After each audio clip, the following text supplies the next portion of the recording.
Señor, te doy gracias por tu misericordia, por tu bondad.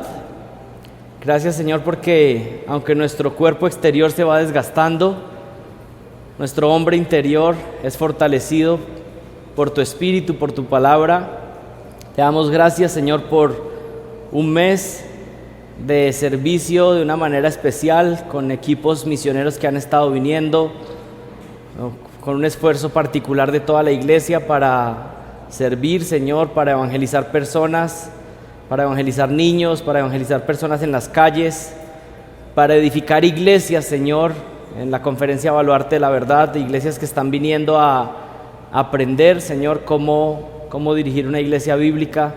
Padre, es un privilegio que con tan corto tiempo, Señor, que tenemos como iglesia, en tu gracia has permitido que podamos estar siendo de bendición para otros, Señor. Y te damos gracias. Es un don inmerecido, no es por nada en nosotros, sino porque tu gracia lo ha determinado así, Señor. Así que solamente podemos darte gracias y suplicarte que nos ayudes a permanecer fieles. Padre, no importa tanto cómo comenzamos, sino que importa más cómo terminamos. Así que te suplico que ayudes a que esta iglesia permanezca fiel. Te suplico por nosotros los pastores para que podamos ser fieles a ti, a nuestras esposas, a la palabra, Señor. Guárdanos, cuídanos, pero también a los miembros, Señor.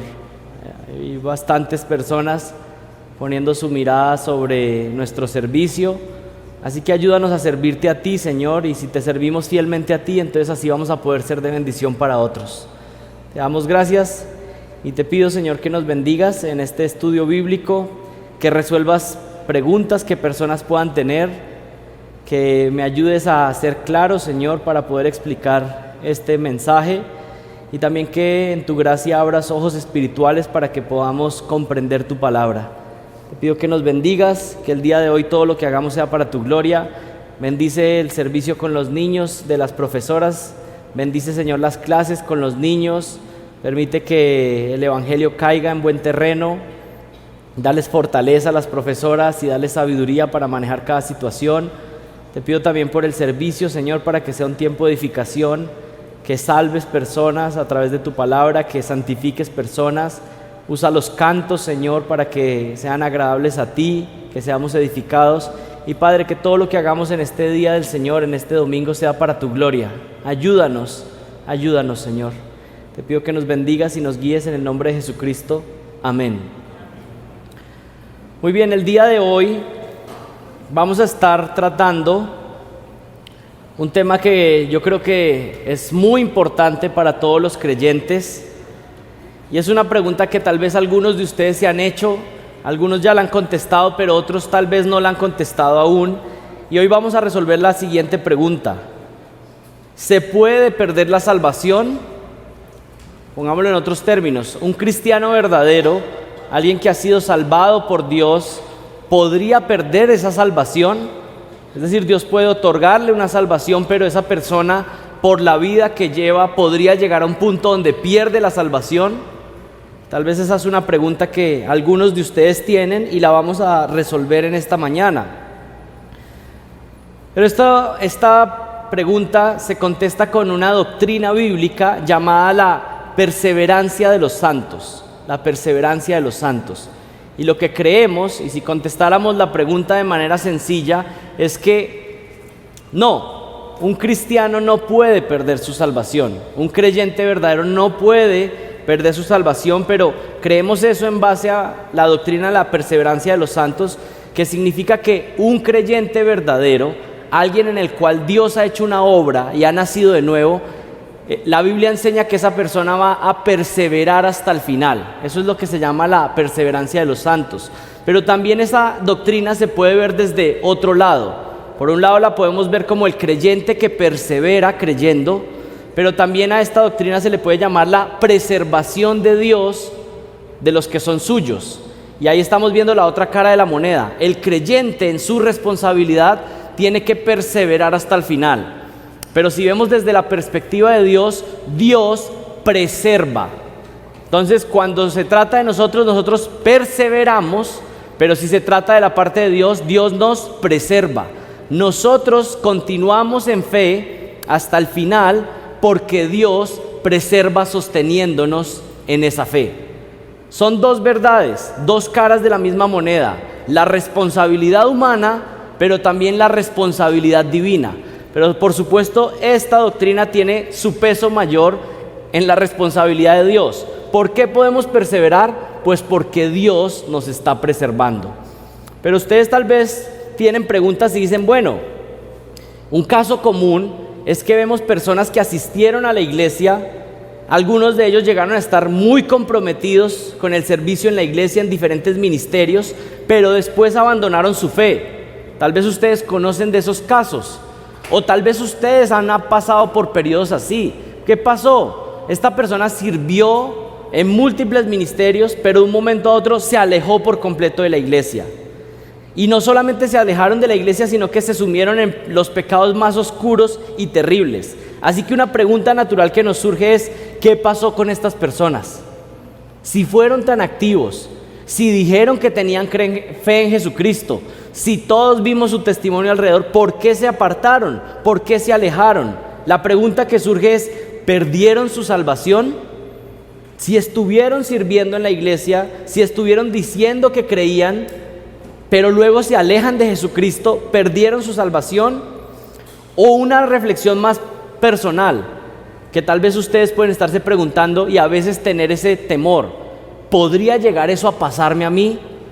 Que en este momento estoy convencido, en este momento creo, pero podría llegar un punto donde yo abandone a Jesucristo y vuelva atrás.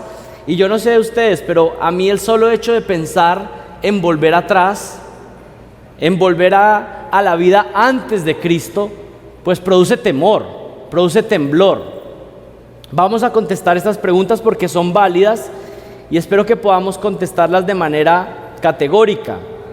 ¿Puede un verdadero creyente perder su salvación? La respuesta bíblica es no.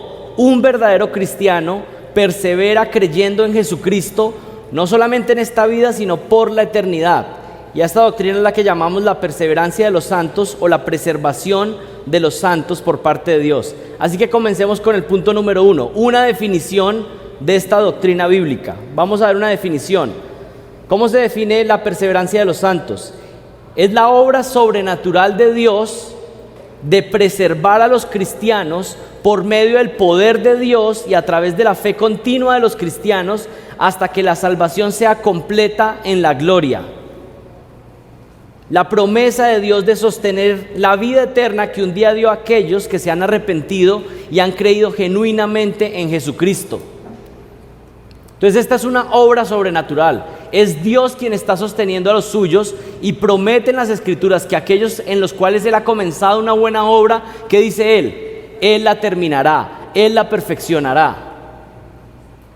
Dios se determina en su palabra que cuando comienza la obra de salvación en alguien, Él mismo, su fidelidad está en juego y Él determina que va a completar esa obra hasta el final. Nunca en las Escrituras vemos el caso de alguien en el cual Dios comenzó una obra de regeneración, fue salvado y luego tenemos un caso donde esa persona pierde su salvación o esa obra de perfección simplemente queda a medias. Nunca sucede eso en las Escrituras. Esta promesa de preservar no se aplica a todo el que haya dicho ser cristiano. Esta es una claridad importante. Esta promesa de que Él va a perseverar hasta el final no es para todo el que haya dicho ser cristiano. ¿Para quiénes son esa promesa? Para los que efectivamente han sido salvados.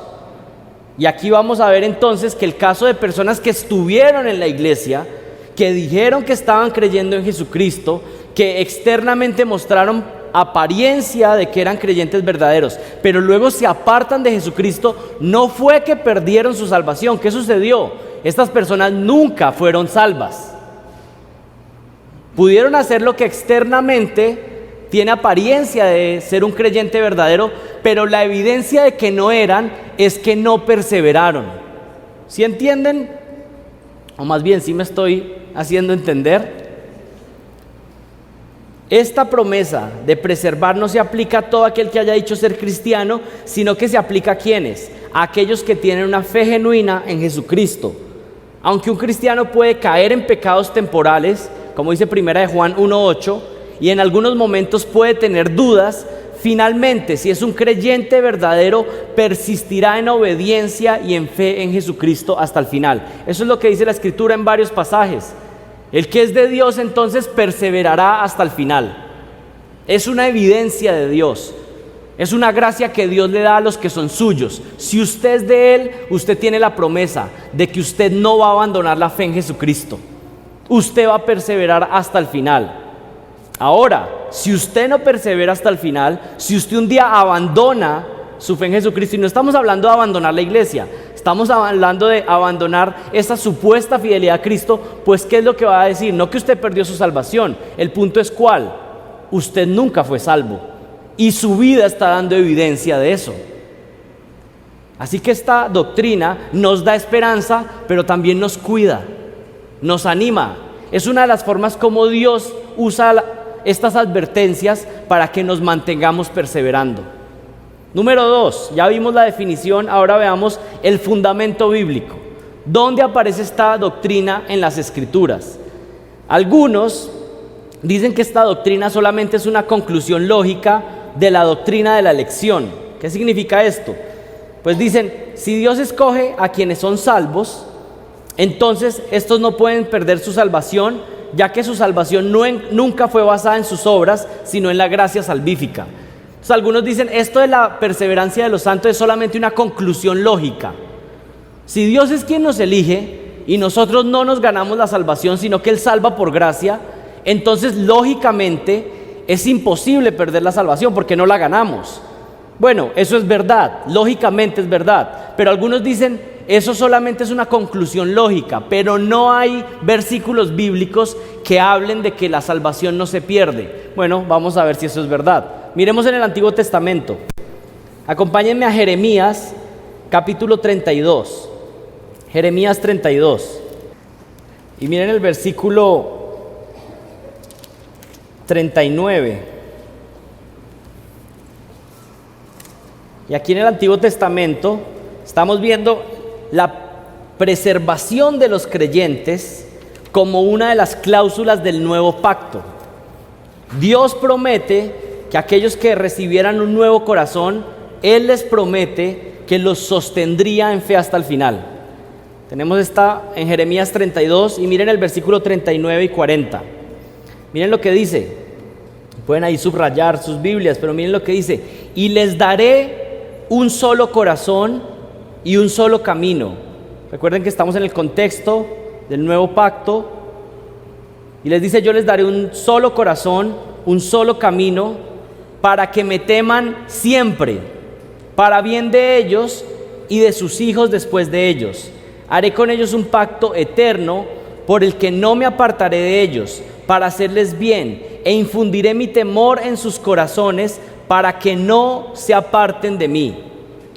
¿Qué está enfatizando aquí? Dios enfatiza que en el nuevo pacto Él hará una obra de conversión en Israel, donde ellos se convertirán perpetuamente y seguirán sin apartarse. Pero sabemos que las promesas del nuevo pacto, aunque tienen su aplicación principal para Israel, por supuesto incluyen a la iglesia. Nosotros somos los primeros beneficiarios de este nuevo pacto. Para el creyente en la iglesia, por supuesto que esto está vigente. Nosotros somos injertados por medio de la sangre de Jesucristo en este nuevo pacto que Dios estaba haciendo con Israel. Pero miren este pasaje, vamos a analizarlo en detalle. Este pasaje en especial nos da varios elementos acerca de la preservación o la perseverancia de los santos. Miren el versículo 39, que dice, y les daré un nuevo corazón y también un camino para que me teman. ¿Qué es lo que significa cuando dice que y les daré? ¿Quién es el que está efectuando la obra? ¿Quién es el que está determinando que les va a dar un nuevo corazón? ¿Quién es? Es Dios. Esto significa que esto es una obra soberana de Dios. Dios es quien determina dar ese nuevo corazón a aquellos con los cuales Él va a hacer un pacto de salvación. Es Dios quien lo hace. Y les daré, está hablando Dios. Dice que es una obra donde aquellos que son salvos creerán por siempre. Miren el versículo 39. Y les daré un solo corazón y un solo camino para que me teman. ¿Cuándo? Siempre. Otra implicación aquí es que creerán siempre. No será una fe temporal. o algo que viene por un momento pero es pasajero. No, aquellos que reciban estas promesas del nuevo pacto creerán por siempre. No solamente en su vida aquí en esta tierra, sino por la eternidad. Creeremos por siempre. Y esto es importante porque algunos a veces tienen temor y dicen, bueno, ¿y en el cielo? ¿Qué tal que alguien le dé también por pecar? Y empiece otra vez otra cosa. Bueno, no, perpetuamente. Aquellos que reciban un nuevo corazón bajo el nuevo pacto creerán por siempre, por la eternidad. Versículo 39 dice que le temeremos. Algunas versiones dicen perpetuamente, perpetuamente. Una tercera observación es que dice que haré con ellos un pacto eterno. Haré con ellos un pacto eterno. Miren el inicio del versículo 40. Haré con ellos un pacto eterno, que no me volveré atrás de hacerles bien, y pondré mi temor en el corazón de ellos para que no se aparten de mí. ¿Cuál es el énfasis? Dios está diciendo que con ellos que haga este pacto será un pacto eterno, y yo mismo pondré un corazón nuevo en esos corazones, en esas vidas, para que me teman por siempre. Una vez que Dios ponga ese nuevo corazón, ese corazón le temerá y amará a Dios por siempre. Y es una promesa hermosa, saber que si Dios hizo esa obra en mí, Él me va a dar un corazón que le va a amar a Él por la eternidad. Y miren, la única garantía de que esto funcione, de que esto suceda, es que Él sea el que está garantizando que este pacto va a ser así. Si fueran nuestras fuerzas, si fuera en nuestro poder, nosotros abandonaríamos a Dios. Pero Dios es el que está diciendo, con aquellos que yo decido salvar, hacer un pacto de salvación, yo les daré a ellos un nuevo corazón perpetuamente para que me amen y me teman por siempre, por la eternidad. Esa es la promesa. Miren, no solamente se habla de la naturaleza estable de la promesa, sino que se habla de la duración. ¿Cuál es la duración? ¿Será un pacto qué? Eterno. Yo creo que aquí no se necesita saber mucho hebreo. ¿Qué significa eterno? Ustedes ahí, los expertos en hebreo. La palabra eterno significa eterno, no tiene final. Una vez que comienza y es algo eterno, pues no puede terminar, porque si terminara en algún punto, significa que nunca fue eterno. Y hace una prohibición enfática: nunca, por ningún motivo, yo Dios dejaré de bendecir o hacerles bien. Miren el versículo 40. Haré con ellos pacto eterno, que no me volveré atrás de hacerles bien, que pondré mi temor en el corazón de ellos para que no se aparten de mí. Hay una negación enfática, diciendo, en el momento en que he decidido bendecir a una vida con salvación, Dios dice que jamás se detendrá de bendecir a esa persona. Es más, hay pasajes en las Escrituras tan fuertes que dice que aquellos que son hijos de Dios, las bendiciones de Dios están como persiguiéndoles. Y por supuesto no estamos hablando del Ferrari, de la mansión. Estamos hablando de que Dios se compromete con esa vida, a decir, mira, yo voy a hacer todo, usar toda mi omnipotencia, todo mi poder, toda mi providencia para bendecirte, para transformarte a la imagen de mi Hijo Jesucristo. Y esas bendiciones van detrás de ti. Realmente nosotros estamos huyendo, pero Él dice, yo estoy detrás para bendecirte con cada situación que pasa en tu vida. Aquellos que están bajo el nuevo pacto, que están recibiendo la bendición de la salvación, Dios dice, todo lo que estoy haciendo en tu vida es para bendecirte, para que seas transformado a la imagen de Jesucristo.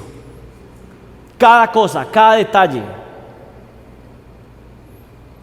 Quiero tener mucho cuidado con lo que voy a decir en este momento, pero aún los momentos de pecado en la vida de un creyente, por supuesto, son responsabilidad del creyente. Y el cristiano tiene que dar cuentas delante de eso. Pero aún en el plan soberano de Dios, aún las dificultades, aún las debilidades, las faltas, Dios en su soberanía las usa para transformarnos. Porque a veces lo que sucede en la vida de un cristiano cuando peca es que es humillado, es que se da cuenta que no era tan perfecto como se creía y que necesita un Salvador constantemente, no solo al inicio de su salvación, sino durante el proceso de su santificación. todo en la vida de un cristiano está obrando para su bien. Es lo que promete la Biblia. Él dice: no me apartaré, no me detendré de hacerles bien, y pondré mi temor en el corazón de ellos para que no se aparten de mí. Finalmente habla de una obra de regeneración en el corazón. Esto es lo que llamamos nuevo nacimiento. Dice que pondrá ¿qué? Un nuevo corazón. Un corazón para que le sirvamos. Un corazón para que le temamos. Y esto es importante porque miren que esta obra entonces no es de evidencias externas solamente. Aquí Dios no está diciendo: y yo voy a apartar un pueblo para que haga muchas cosas externas para mí. Aquí lo que dice es: yo tendré un pueblo que desde el interior de su corazón me ama. Así que si quieres saber si estás en Cristo, si tienes seguridad de salvación, pues pregúntate si internamente hay un amor y una consagración a Jesucristo. Aquí no está diciendo que quienes vienen a la iglesia cada 8 días. Eso no es una evidencia de salvación. Una evidencia de salvación es alguien que toma sus decisiones porque ama a Jesucristo. Una persona que es salva realmente es porque le duele su pecado, principalmente no porque lo atraparon, porque hay mucha gente que le duele su pecado porque lo atraparon. Si no lo hubieran atrapado, seguirían cubriendo. Pero hay personas que están en Cristo, aquellos que están en Cristo les duele su pecado, así no hayan sido descubiertos por nadie. ¿Por qué? Porque saben que su Padre Celestial lo sabe todo y sabe que pecaron y les duele. Y por eso pueden decir como David: contra ti he pecado. Claro que David había pecado contra todos alrededor, contra la nación, contra Urías, contra Betsabé, contra todos. Pero él dice: principalmente es contra ti, y contra ti es que me duele haber fallado, principalmente. Lo que Dios hace cuando tiene a alguien para Él es que le cambia el corazón. Y esa persona quiere amar a Jesucristo y le duele su pecado, pero también ama a Jesucristo. Por eso es que externamente, por eso es que la gente puede aparentar cualquier cosa. Y en el cielo nos vamos a llevar más de una sorpresa. Si lo veíamos tan consagrado, adentro, el corazón es lo que el Señor conoce. Externamente usted puede engañar a todos, puede engañar a su familia, puede engañar a la gente en la iglesia, pero Dios sabe si usted realmente es de Él o no. Pues Él fue el que dio vida o no. Esos 2 versículos en Jeremías 32, del 39 al 40, nos explican la verdad preciosa de la perseverancia de los santos y al mismo tiempo la preservación de Dios. Una doctrina que tiene 2 caras. Desde la perspectiva humana, el cristiano persevera en su fe. Desde la perspectiva divina, Dios preserva a los suyos. Y esto es una verdad importante para que ustedes entiendan cómo vivir la vida cristiana. Desde nuestra perspectiva, nosotros somos los que nos esforzamos. Usted se quiere levantar a orar y leer la Biblia, pues usted es el que tiene que poner la alarma. Y usted es el que tiene que levantarse cuando esa alarma suena. Pero luego cuando usted lo logra, ¿sabe qué? La Biblia dice que Dios fue quien puso tanto el querer como el hacer. Desde su perspectiva usted hace todo su esfuerzo, pero después la gloria se la lleva a Él, porque si usted pudo hacerlo es porque Él está obrando en usted, santificación. No se contradicen, es lo que enseña la Biblia. 2 perspectivas paralelas completamente: la responsabilidad humana y la soberanía de Dios. Él se lleva la gloria y nosotros hacemos nuestro esfuerzo en nuestra perspectiva. El cristiano, aquel que está en el nuevo pacto, persevera creyendo fielmente en Dios porque Dios hace posible que el creyente le sea fiel. Nosotros nos mantenemos en Él porque Él se mantiene firme en nosotros. Nosotros nos aferramos a Él, ¿por qué? Porque Él está aferrado a nosotros. Y yo espero que esto les dé ánimo. Porque a veces cuando uno mira su propia vida dice: ¿cómo será que yo sí voy a resistir hasta el final? Si usted es un creyente verdadero, realmente lo que está pasando en su vida a medida que crece no es que usted dice como: ¡ay, qué bien que estoy! Si eso es lo que está pasando, que usted dice: uy, como qué espiritual que ando últimamente.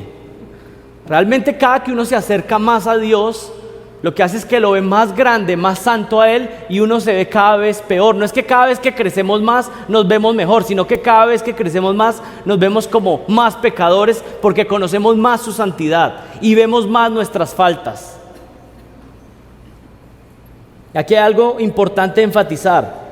Decir que un creyente verdadero puede perder su fe, es decir, que alguien que ha recibido un corazón nuevo, luego puede tener otra vez un corazón de piedra y terminar en el infierno. Esa es una declaración entonces de que Dios el Padre es un mentiroso, porque Él ha prometido sostener perpetuamente a los que están en Él. Si alguien recibe ese corazón de carne y luego entonces recibe un corazón de piedra de vuelta, ¿qué quiere decir? Que Dios mintió, porque Él dijo que sostendría perpetuamente con aquellos que Él ha hecho un pacto.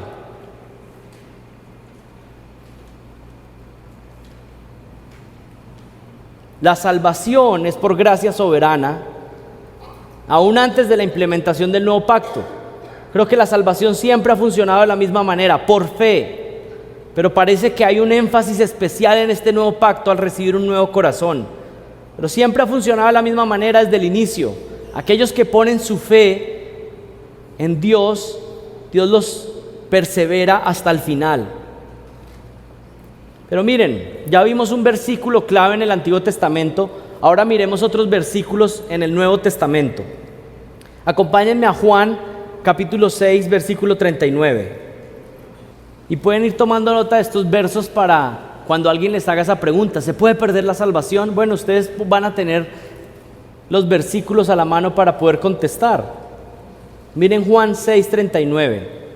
Y esta es la voluntad del que me envió, que de todo el que me ha dado, yo no pierda nada. Esas son las palabras claves ahí para lo que estamos meditando esta mañana. Esta es la voluntad del que me envió, que de todo lo que Él me ha dado, yo no pierda nada, sino que lo resucite en el día final, porque esta es la voluntad de mi Padre, que todo aquel que ve al Hijo y cree en Él tenga vida eterna, y yo mismo lo resucitaré en el día final. ¿Qué significa este versículo? Dios ha concedido una esposa a su Hijo, ha elegido antes de la fundación del mundo unos regalos para su Hijo Jesucristo. El Padre ha escogido unos que le regalaría al Hijo antes de la fundación del mundo. Y entienda esto: si usted está en Cristo, Dios el Padre, antes de la fundación del mundo, cuando ni siquiera existían los seres humanos todavía, Él ya había determinado quiénes le regalaría al Hijo, como un regalo para Él. Ahora entienda esto: usted fue elegido cuando ni siquiera había nacido, porque su salvación no es en base a la manera en cómo usted vivió. Usted todavía algunas veces piensa como, no, es que Dios tal vez vio algo en mí. Sí, Él elige por gracia, pero es que pues Él me vio. Esa vez yo estaba metiéndole ganas ahí a lo espiritual. La Biblia enseña una y otra vez que ni siquiera usted existía, ni siquiera había hecho ni bueno ni malo, y Él había decidido: a este yo lo voy a amar. Esa es la única forma de que la salvación sea por gracia, porque no tiene ni un centímetro del valor de lo que hace el ser humano, sino que es Dios determinando: sobre este voy a derramar mi amor, mi elección, le voy a dar un nuevo corazón. Y piensen, si esa elección fue antes de la fundación del mundo, entonces ¿cómo podría tener sentido que Él me dé salvación y en el camino, no, es que este se distrajo mucho, se la voy a quitar? No puede funcionar así. Pero miren lo que dice Juan 6:39. Esta es la voluntad del que me envió, que todo lo que me ha dado el Padre, yo no pierda nada, sino que lo resucite en el día final. Dios Padre ha concedido una esposa a su Hijo, ha elegido antes de la fundación del mundo unos regalos para su Hijo Jesucristo. El Padre los trae al Hijo de manera irresistible.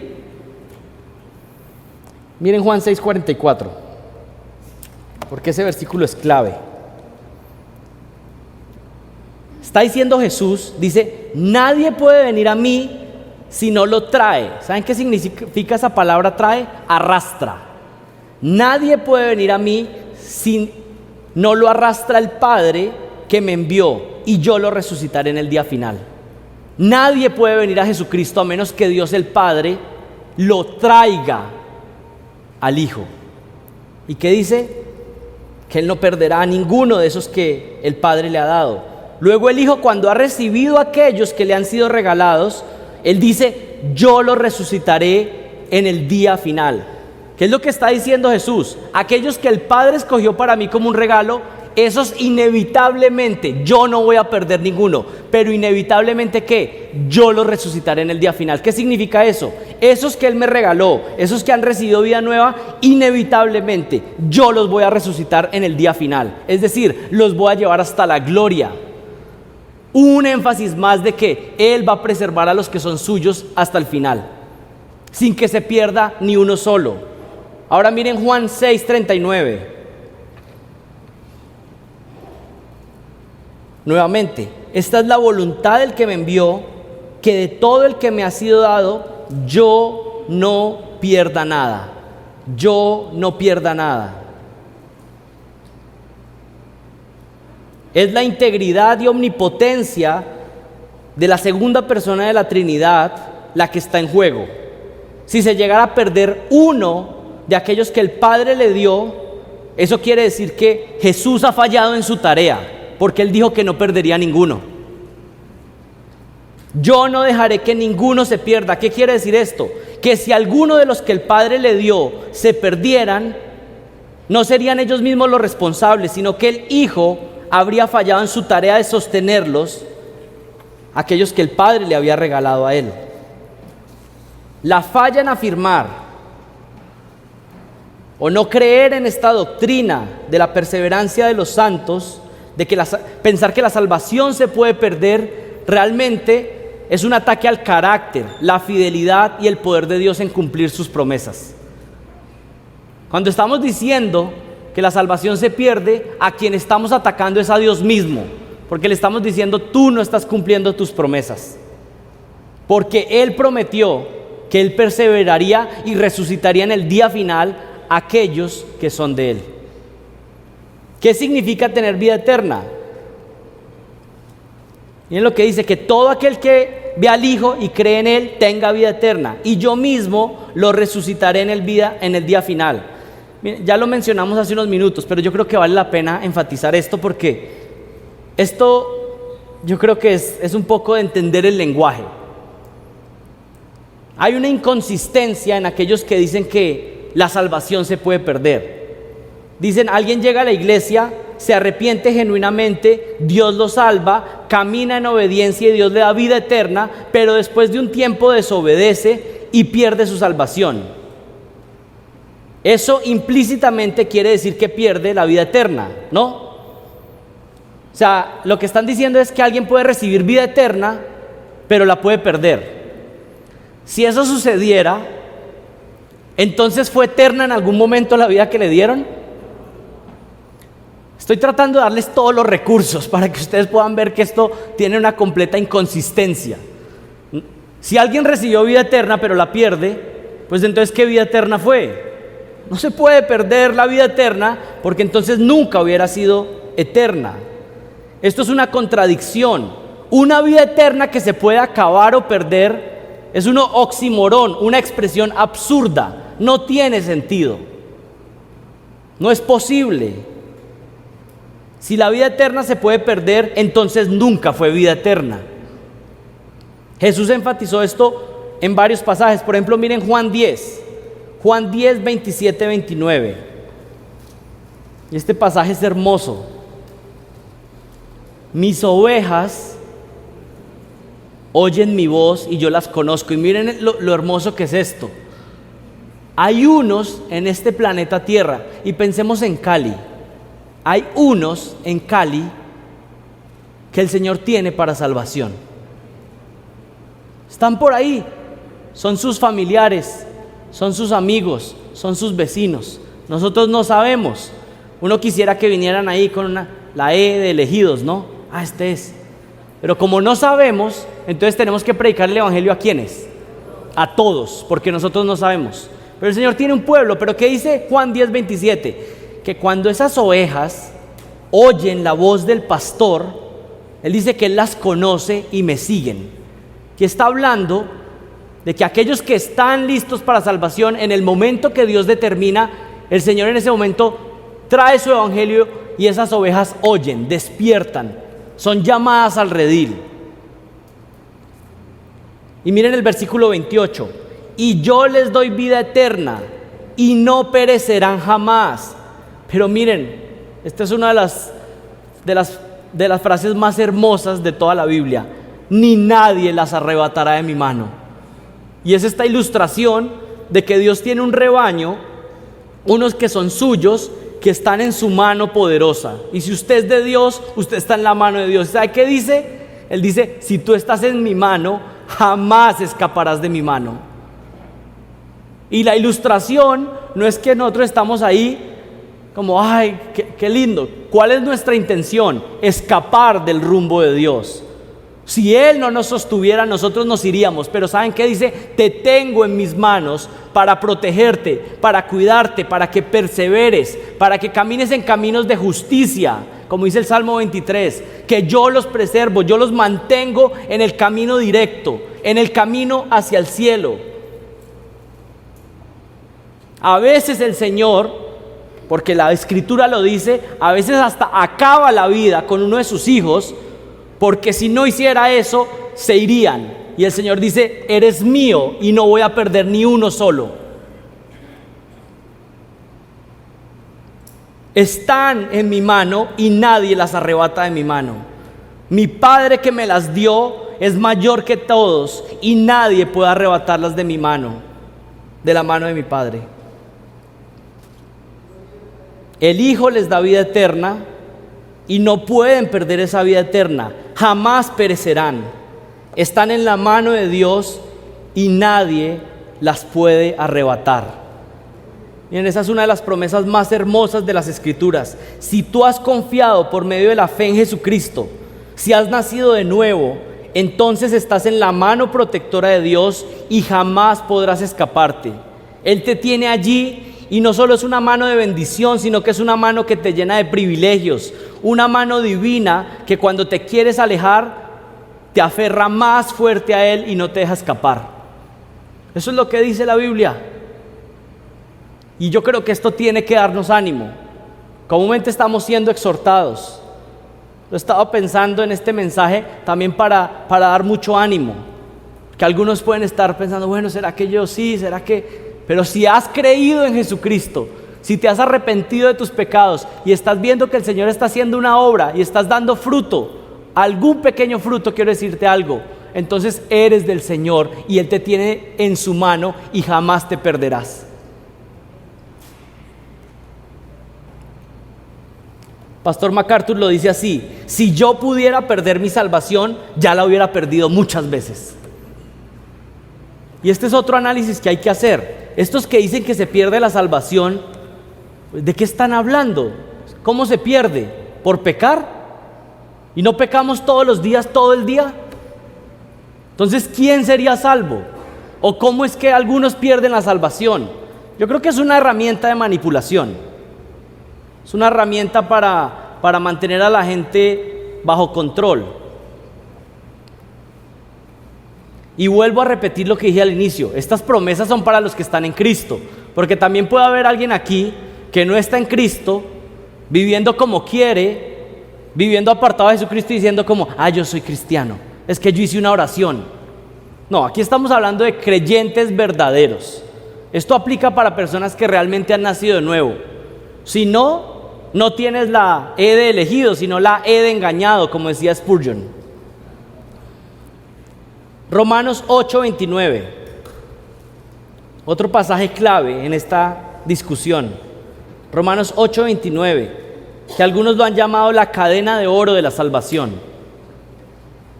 Del 29 al 30, la cadena de oro de la salvación. Miren lo que dice Romanos 8, del 29 al 30.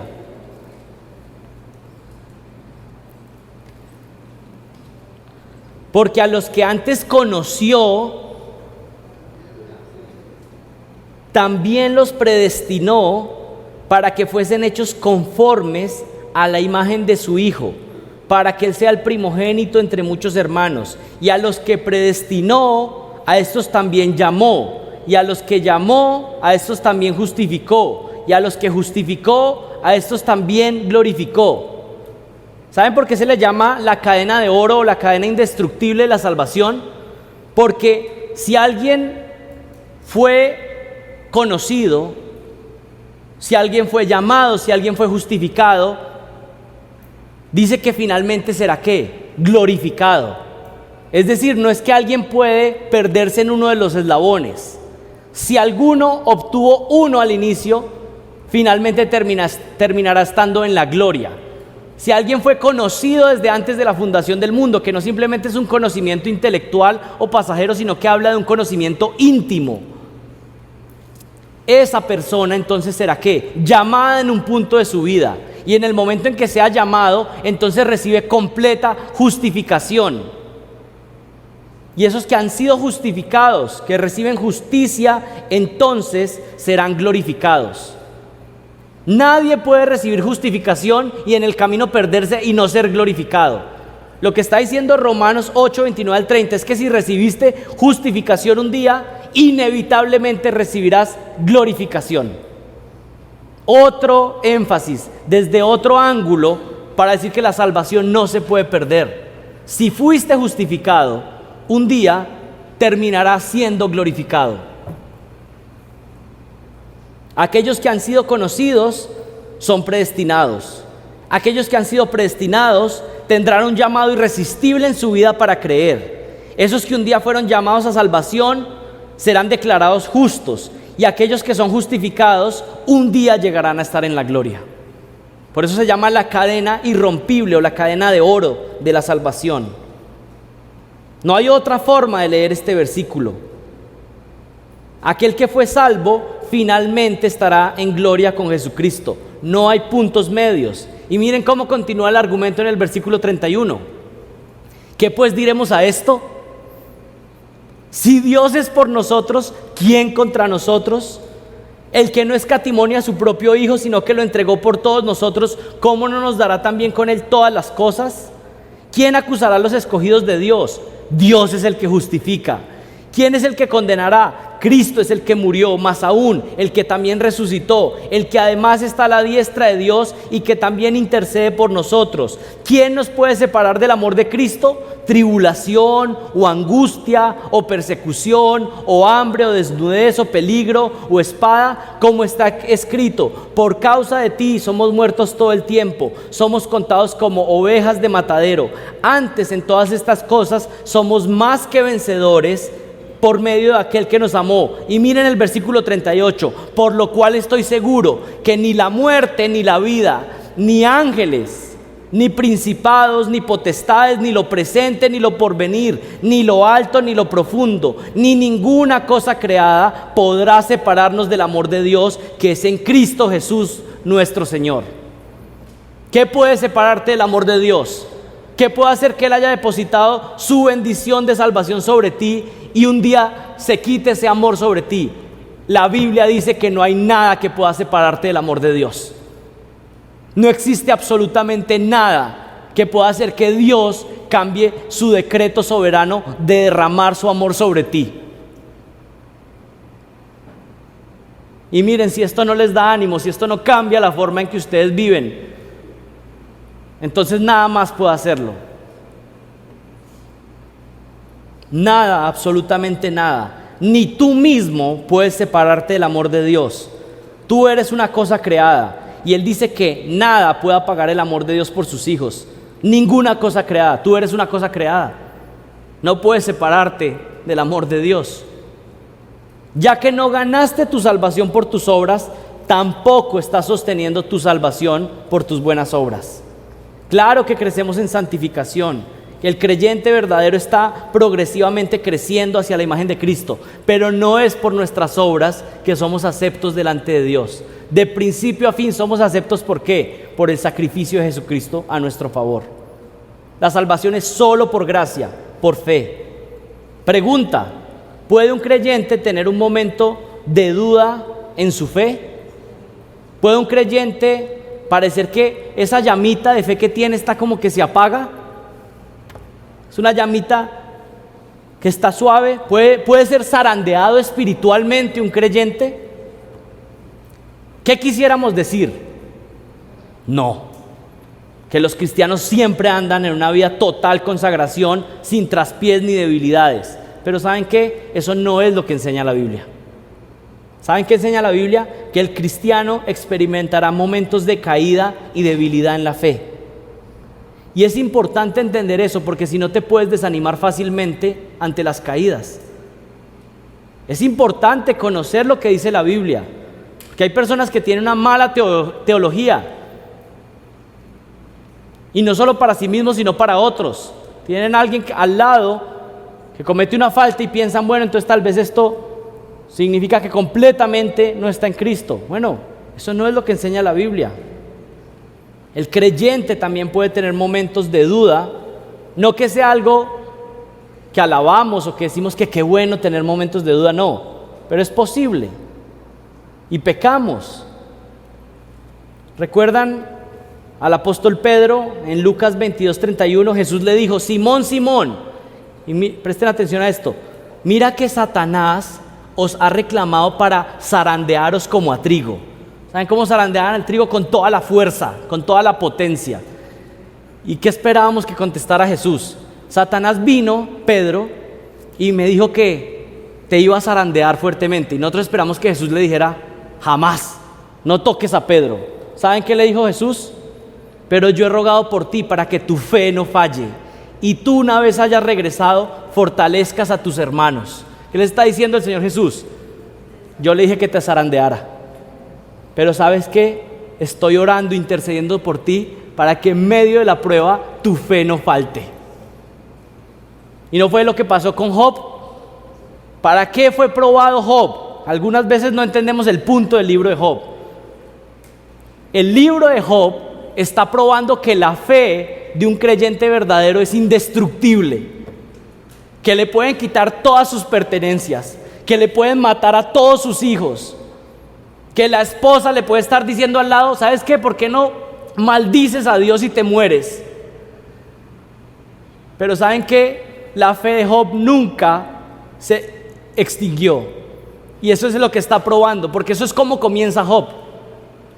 Llega Satanás a decirle a Dios, decirle, ¿sabes por qué Job te sirve? Porque tú lo tienes protegido, porque tú lo tienes vallado. Pero si tú le quitas toda la protección, él se va a ir en contra tuyo. ¿Y saben qué pasa? Se le quitó todo a Job, y Job siguió creyendo en su Señor, porque la fe de un creyente verdadero es indestructible, porque es un regalo de Dios.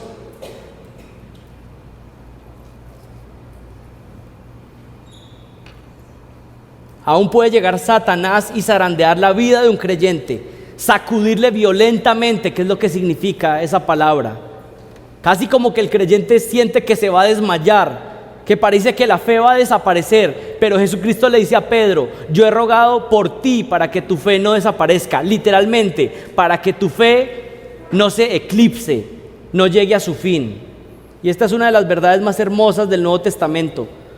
¿Ustedes saben qué está haciendo Jesucristo en este momento? Dice la Biblia que está intercediendo por nosotros. Está ahí como un recordatorio perpetuo, con los que son suyos, cuando pecamos, como un recordatorio perpetuo. Yo morí por Él. Él puede ser justificado porque yo pagué por Él, yo obedecí por Él. Primera de Juan 2:1, hijos míos, os escribo esto para que no pequéis, pero ahora bien, si alguno peca, ¿qué? Tenemos un intercesor ante el Padre, que es ¿quién? Jesucristo el justo. ¿Usted sabía qué está haciendo Jesucristo en este momento? Está suplicando para que nosotros podamos perseverar hasta el final delante del Padre, pero siendo un recordatorio, Padre, la aceptación de ellos es porque yo viví por ellos, yo morí por ellos. Hebreos 7:25, por lo cual también puede salvar perpetuamente a los que por Él se acercan a Dios, viviendo por siempre para interceder por ellos. Está haciendo Jesucristo, intercediendo. Una de sus tareas es interceder por los suyos. Pedro fue sacudido bruscamente y pecó, pero fue restaurado. Así que Pedro es uno de los que más puede saber qué significa o cuál es la clase de salvación que Dios ofrece. Es una salvación eterna. Y simplemente les leo 1 de Pedro 1, 3, 5 para que miren la perspectiva que Pedro tiene de la salvación. Porque él la ha experimentado. Él negó al Señor, pero el Señor lo restauró. Y miren lo que piensa Pedro de la salvación. Bendito el Dios y Padre de nuestro Señor Jesucristo, que según su grande misericordia nos hizo renacer para una esperanza viva, por la resurrección de Jesucristo de los muertos. Y miren lo que dice, para una herencia incorruptible.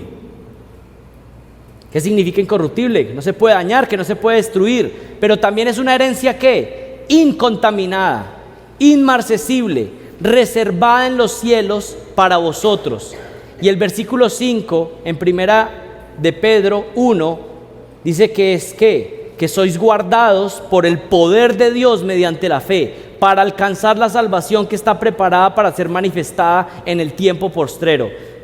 Otro pasaje clave, ¿quién nos sostiene? El poder de Dios. Es imposible que un cristiano verdadero pierda su salvación. Esa es la clase de salvación que Pedro experimentó y de esa manera está animando a los que él pastoreaba. Él había experimentado eso. Él había sido zarandeado, pero había sido restaurado. Y ahora les dice, miren, la salvación que tenemos es indestructible, inmarcesible, incorruptible. Por el poder de Dios, Él nos sostiene. La perseverancia de los santos es una doctrina trinitaria. El Padre hace la promesa, el Hijo hace efectiva la promesa al sacrificarse y sostenernos, y el Espíritu Santo nos sella y nos da arras, las arras de la garantía de que somos de Dios. Bueno, creo que hemos visto que sí hay versículos bíblicos que hablan de esto, ¿no?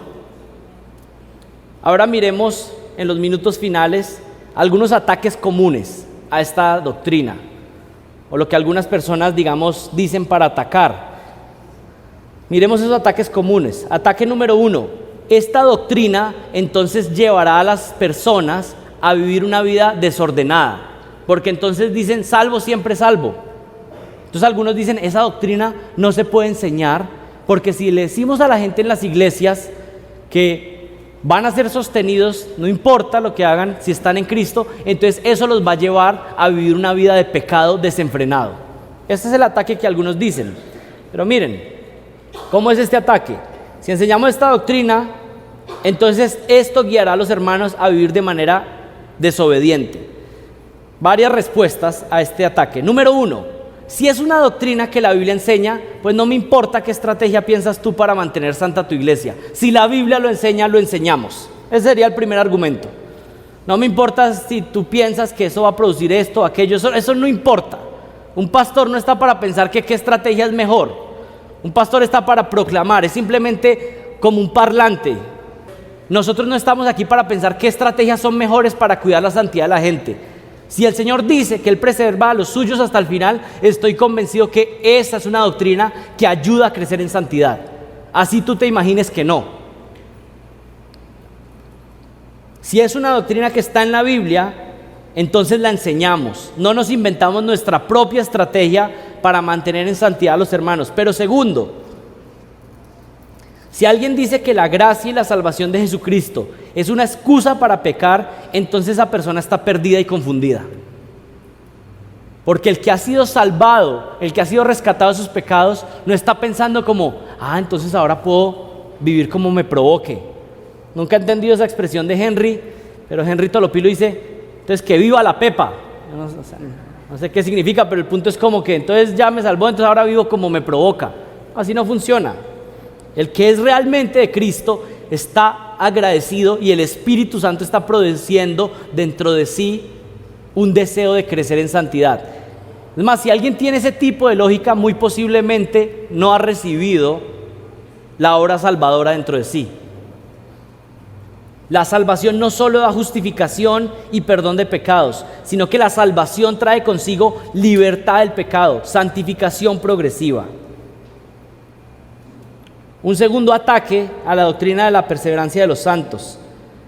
Y es que hay algunos versículos en la Biblia que parecen indicar como que la salvación se perdiera.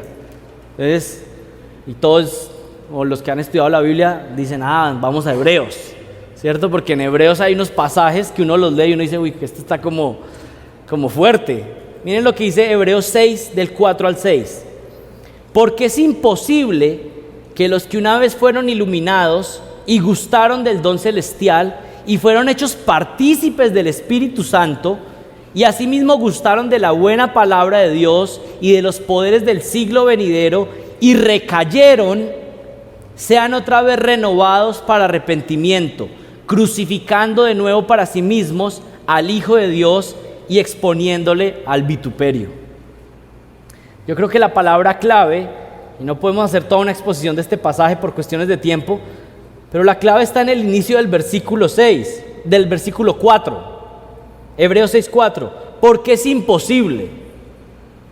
Esto no puede suceder, ¿sí?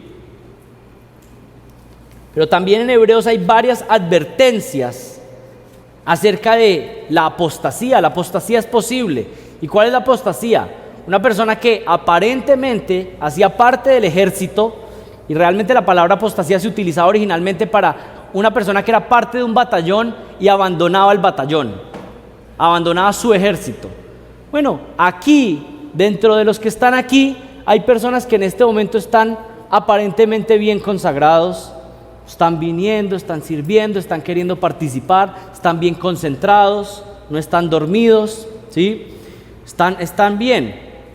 Pero si en un tiempo usted simplemente se aparta de Jesucristo, pues eso va a dar muestras que posiblemente usted sea un apóstata, una persona que simplemente no estaba en Cristo, aunque externamente lo aparentaba, pero abandonó el ejército al que parecía pertenecer. Y tenemos ejemplos de eso. ¿Recuerdan a Judas? Él estaba ahí, participó en todo, sirvió, pero era un apóstata, nunca fue parte de Jesucristo, así que en cierto momento abandonó. Hebreos 10:29, ¿cuánto mayor castigo pensáis que merecerá el que ha hollado bajo sus pies al Hijo de Dios y ha tenido por inmunda la sangre del pacto por la cual fue santificado y ha ultrajado al Espíritu de gracia? O por ejemplo Mateo 24:13, el que persevere hasta el final será salvo. Miren, la Biblia no se puede contradecir. Entonces, ¿qué significan estos pasajes? Estos pasajes son una de las herramientas que Dios usa para que los creyentes verdaderos se mantengan firmes en la fe y perseveren hasta el final. Qué interesante, el Señor utiliza estas advertencias justamente para cuidarnos. Es un regalo de Dios. Porque ¿qué pasa con el creyente verdadero? El creyente verdadero, cuando escucha esto, no está diciendo como, pues yo puedo vivir como quiera, sino que el creyente verdadero dice, Señor, guárdame, sosténme. Porque sabe que si un día abandonara a su Señor, entonces ¿qué sería?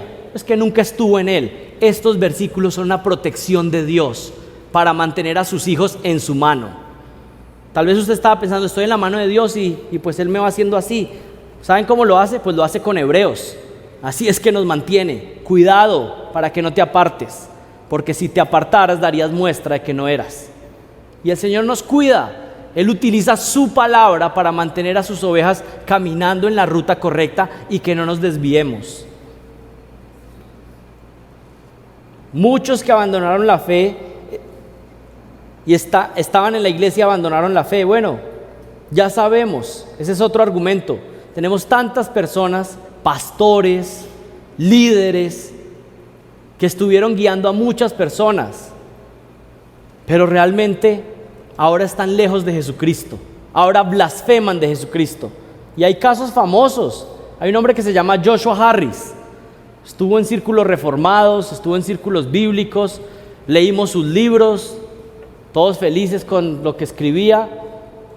De un momento a otro, estaba en las conferencias, buenas conferencias, y hace como 2 o 3 años, simplemente dijo, no, yo creo que todo esto es mentira. Y ustedes van a empezar a escuchar más de eso cada vez. Y le están llamando a eso como que, es que vamos a deconstruir la fe. y vamos a replantear. Y quiero advertirles algo, y esto va a ser muy pastoral. Yo noto que se viene una ola de personas queriendo atacar lo que conocemos como la sana doctrina. Se están levantando cada vez más. Y están levantándose a decir todo eso es falso y esa predicación tan fuerte y claro que hay oídos para eso y ustedes necesitan estar alertas. Hace unos años este hombre se levantó a decir como no creo nada de todos los libros que escribí,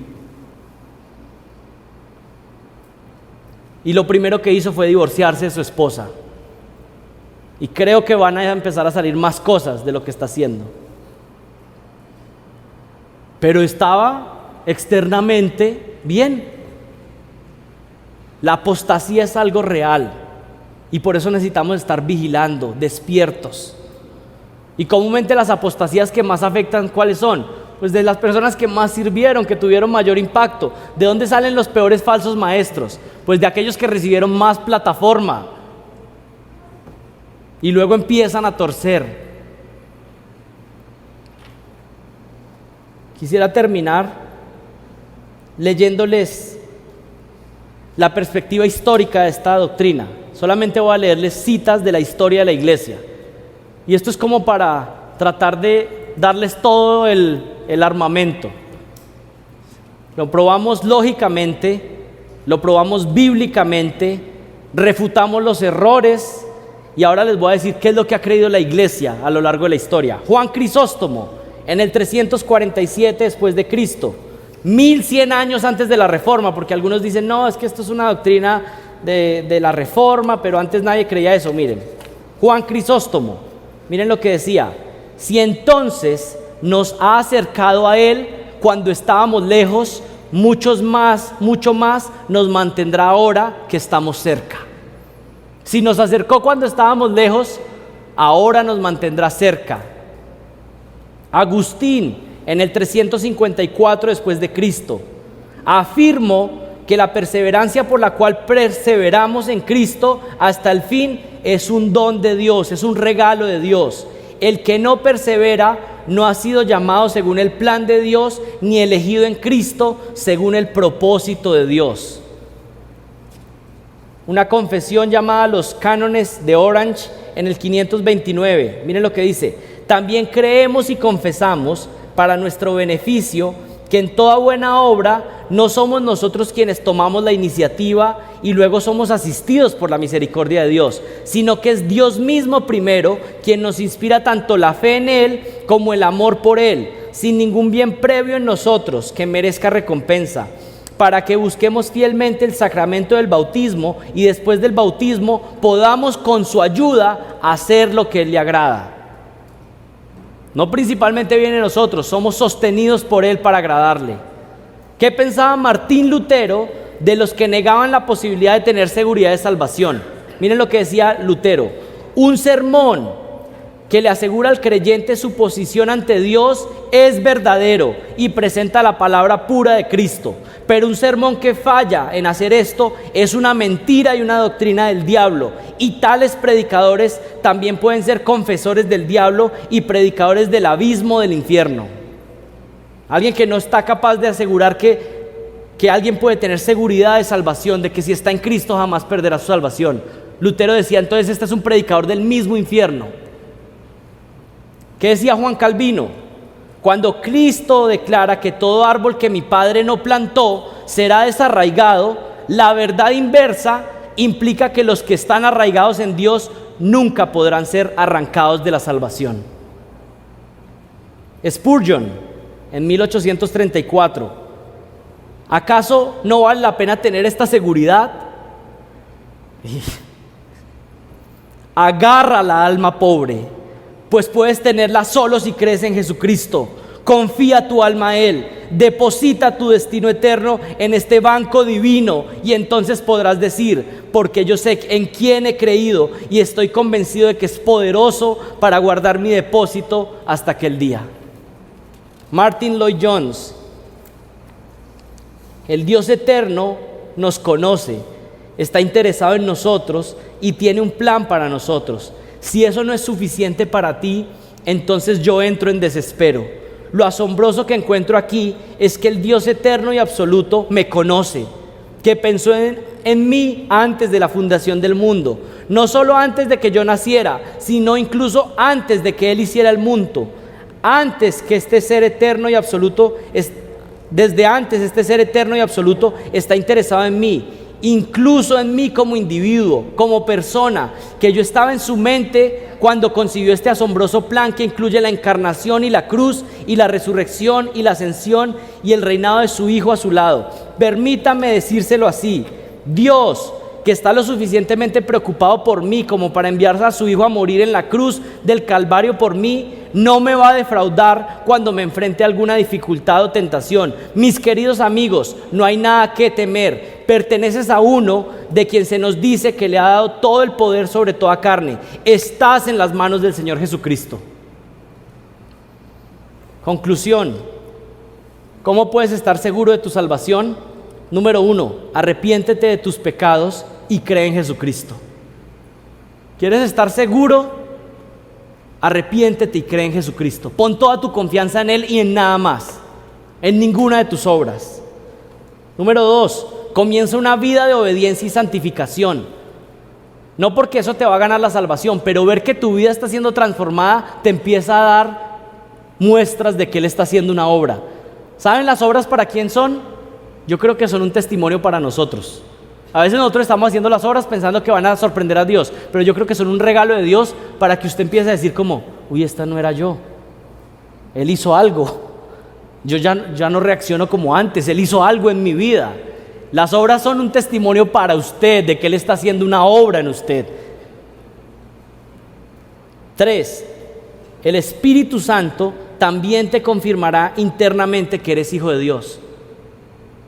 Él es quien puede confirmarte que eres un hijo de Dios. Y en cuarto lugar, sirve en una iglesia local y los hermanos y pastores que te rodean van a ayudar a confirmarte de que realmente eres un hijo de Dios. Respuesta: ¿se puede perder la salvación? Es imposible, porque es Dios quien garantiza nuestra salvación de principio a fin. Oremos. Padre, gracias por tu palabra, que es tan potente, que es tan clara, Señor. Te pedimos por favor que nos ayudes, nos fortalezcas, Señor, que salves más personas, pero también te pedimos que nos permitas disfrutar del gozo de tu salvación, de estar seguros de que somos tus hijos solamente por la gracia de Jesucristo, y que así que como por gracia fuimos salvados, por gracia seremos glorificados al final. Bendícenos, Señor. Amén.